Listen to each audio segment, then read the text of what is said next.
Hello दोस्तों, आपको welcome कहता हूँ आई फैक्शनर के लर्निंग वीडियो ट्यूटोरियल्स में। आज के वीडियो ट्यूटोरियल में हम इंग्लिश के वर्ड बेसिक का मीनिंग हिंदी और उर्दू में जानेंगे।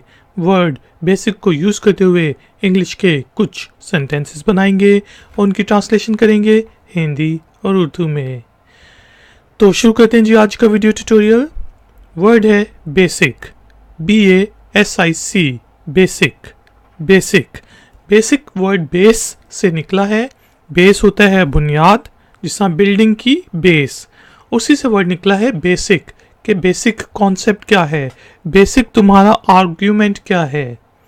यहाँ पे हमने एग्जाम्पल सेंटेंस बनाया, this is a basic English vocabulary course, कि ये इंग्लिश वोकेबलरी का यानी कि जो वर्ड्स के डिक्शनरी का एक बेसिक कोर्स है, बिगनर्स का कोर्स है, बुनियादी कोर्स है।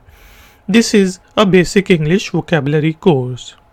दोस्तों, वीडियो को लाइक ज़रूर करें, शेयर ज़रूर करें और चैनल को सब्सक्राइब ज़रूर करें। मिलेंगे एक और नए ट्यूटोरियल में।